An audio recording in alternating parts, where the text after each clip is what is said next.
Ancient societies organized themselves around the household that expanded through acts of their benefactors.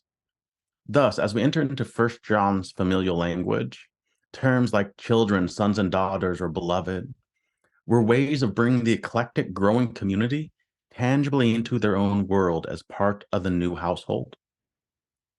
Each household's reputation and influence could extend as far as their affluence could stretch. It was a system of benevolence that reinforced the inherited societal structures: men over women, citizens over non citizens, and the rich over poor. It was generosity for a purpose.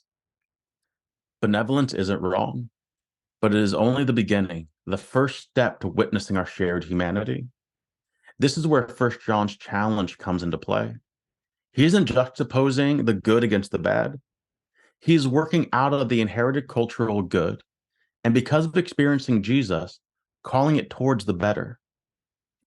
The benevolent offers help, reinforcing the center, the inherited social system, while the beloved community allows experience to challenge what they have inherited. It opens the community to the possibility of the new, affected by the margins. Benevolence is offered at the discretion and praise of the benefactor. Yet John's beloved community offers a new provocation by lowering the secure and elevating the insecure, to cause the people a moment to pause so they can reimagine what a faith community is demanding of them. As it says in 3:17, whoever possesses the wealth of the world, the living expenses, and they see their family in need, but they close themselves off from a compassionate response, how does God's love remain in them? To close yourself off from being affected, to hinder our compassionate response towards the growing family, questions if the experienced reality of God's love remains with us. This focuses on the tangible resources. Still, we should expand it to everything that life needs to flourish: relationship, love, family, work, support. Because as John saw, walking with Jesus allowed him to experience God as a radical relationality, which never closes itself off from being affected to a compassionate response. John moved from memory in the beginning of the letter, saying that which was from the beginning, that which we have heard, that which we have seen with our eyes, that which we have seen and our hands have touched, of the word of life. And the word of life is that which we have seen and heard, and we announce to you so that we could be in community and fellowship together. So memory of the word of life inspired the community to let go of control, to become beloved by sharing the relational needs of all of life.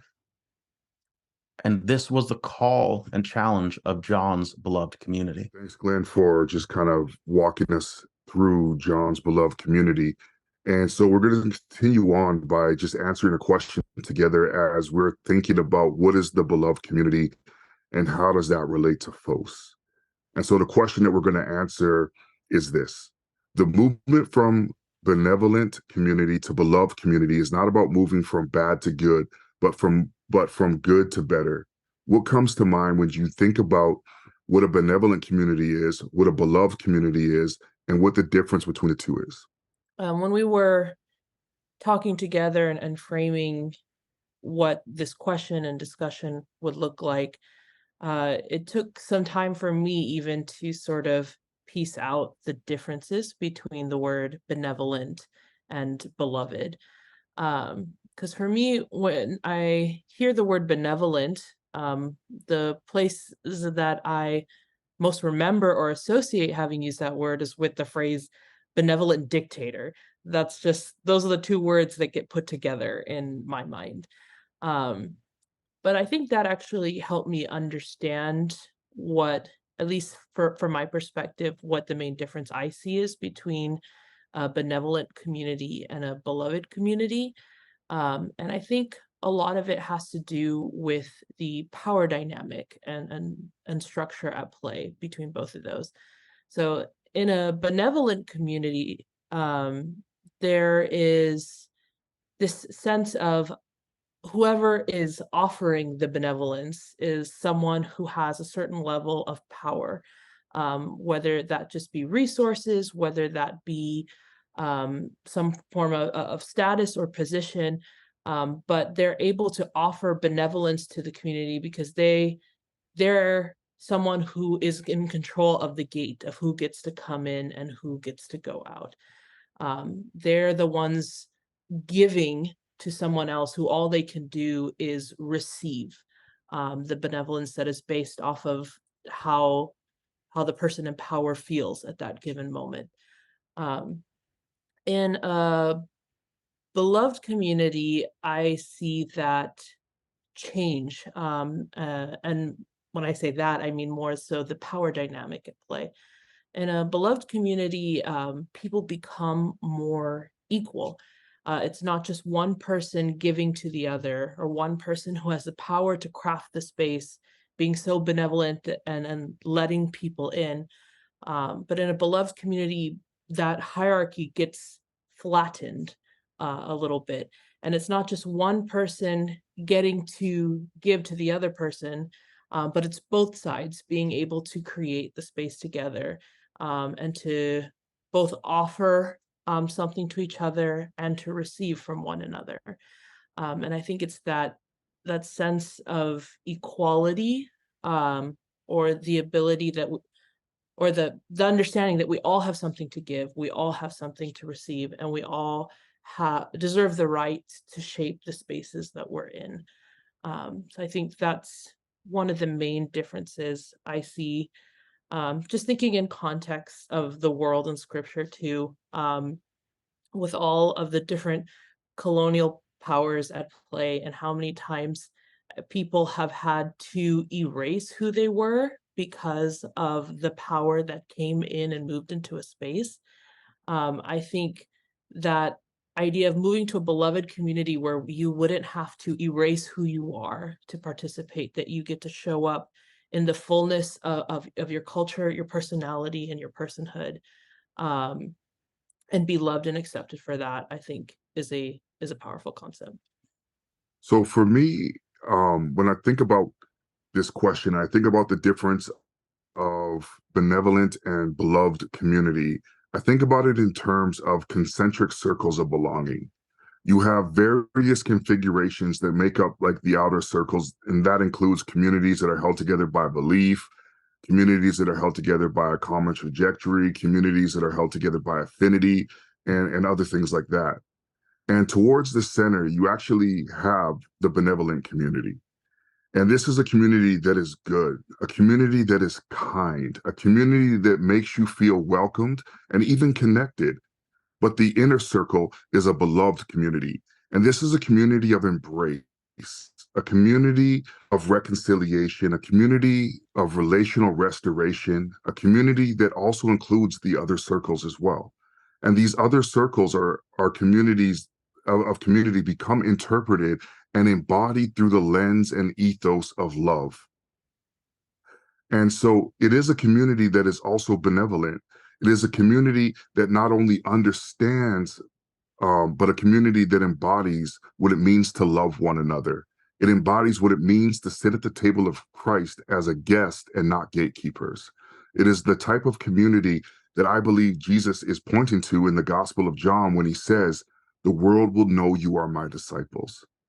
And it is embodying the beloved community together that we actually create a hopeful expression of what it means to follow Jesus to the world. So the biggest difference between the beloved and the benevolent community has to do with the focus on equity over equality. The beloved community focuses on equity.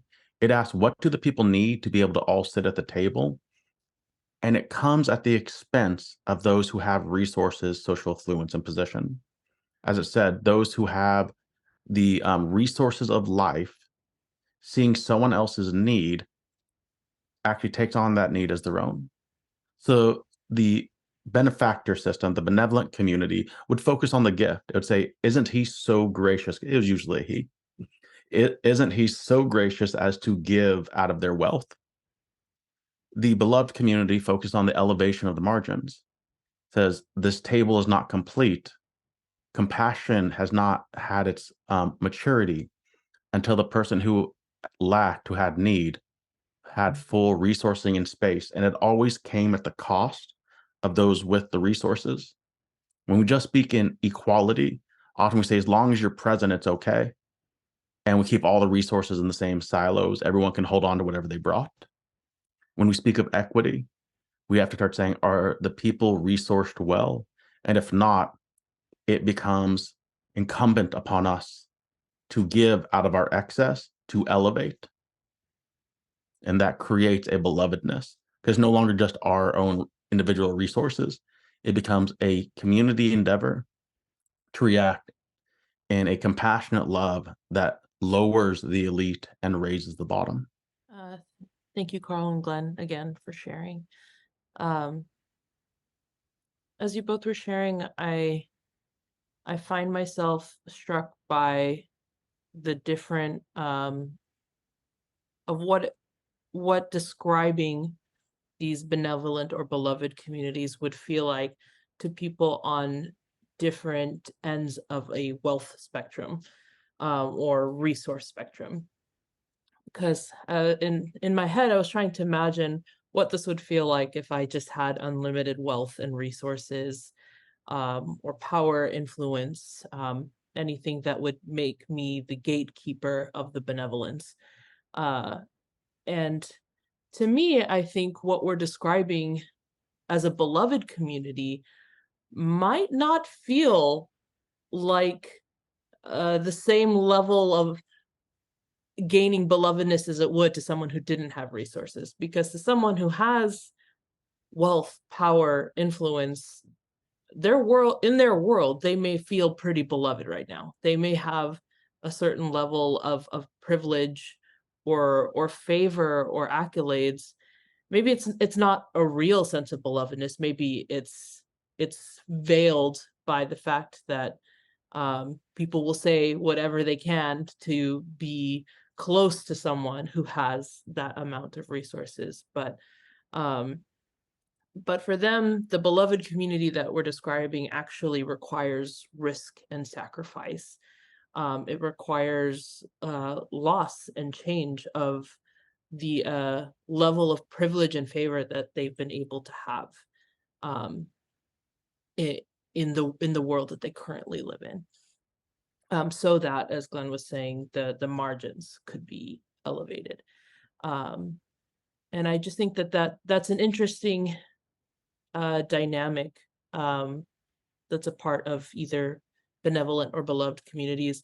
For some people, it will feel like a loss. For some people, it will feel like a shrinking.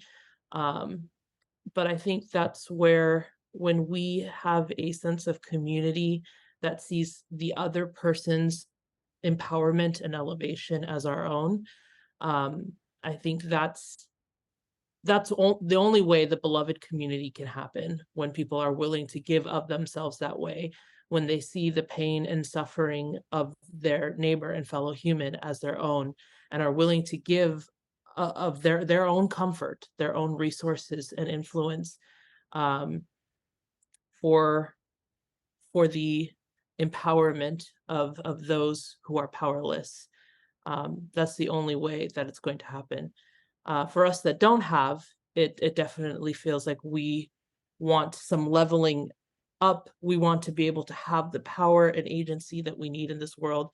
But for others, it will mean, how can I shrink the space that I take up in this world, so that I can allow someone else to take up the space that they need to feel fully human and be beloved. I really enjoy what you're highlighting there, because yeah, the experience, depending on where you come from society, is going to be drastically different on what it means to become beloved. It reminds me of some talk I've heard recently on Oprah and The Rock's push for charity. I just looked them up. Oprah is worth about 2.5 billion. The Rock is worth 800 million. Benevolence is pausing their busy schedules to get on and say, can I crowdsource the needs here? Beloved would realize that doesn't even change a decimal point for either one of them to rescue all the people in Maui. But it depends on if you see yourself as connected, because they use emotional language. They said, oh, we're so concerned for the people. They got on location and shot a commercial for it. But if it was beloved, it never would have needed to go to commercial break. And it requires more of them for being affluent than it does for the people in Maui just trying to survive. And I think we need to bring that model into the church. When people say, I'm tired of being the one who always gives, it's like, well, it says those who have affluence pay out of pocket to create equity. For those of us who have social affluence, we pull out of our social resources to create equity. Like, this is what it means to be beloved. So it can feel a lot different if you're being elevated or you're having to be lowered to create the possibility of beloved.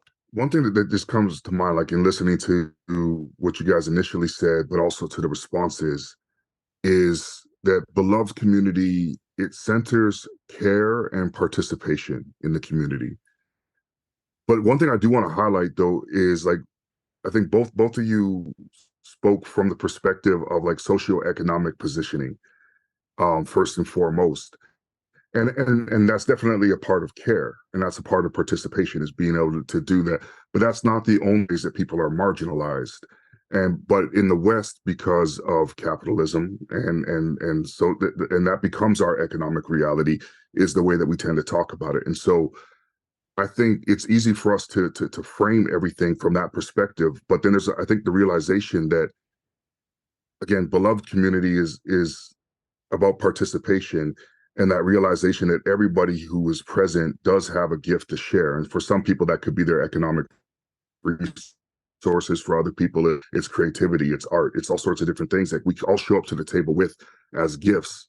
And realizing that, again, as coming to the table of Christ as guests, these gifts are for the whole community and are to be shared in the whole community, in an equitable way. And so that's just something that was kind of standing out to me, is that it's easy for us, like, because of a certain dialogue and conversation that's happening in society around us, to forget that we can actually change that narrative and say that participation isn't just about bringing up people who are, like, bringing up and creating equity in the social economic stratosphere places, but we could actually talk about, what does it look like for us to be a community of extravagance and abundance when it comes to the way that we share our gifts with the world, and that we actually create space for everyone's gift to matter, in the community around us. And that takes, I think it's messy and it takes time, because we actually have, like, we're not necessarily wired to imagine how everybody's gift matters to our world around us, because we've been told that only certain things matter to us. And so I think part of being a beloved community is actually the patience to walk with one another, to help each other explore the possibility and potential of what their gift could mean to the whole community as a blessing, and something that makes them feel loved, and also includes them in being loved, if that makes sense. Carl, that was great. I really appreciated you adding that other really important nuance to the conversation. And I think what's beautiful about the potential of beloved community is that it gets to reimagine what are the things that we are able to offer, in a benevolent or non-benevolent community. I think there are parts of us that get labeled as inconvenience or burdensome, but in a beloved community, we get to reimagine the things that we as people get to offer, and get to tell a new story that makes who we are as inconvenient in one community becoming a beautiful gift in another. But thank you, Carl, for sharing. And just maybe even like a way to sum up kind of even a thought around that is, like, in a beloved community, your whole self matters, and your whole self is desired in the community.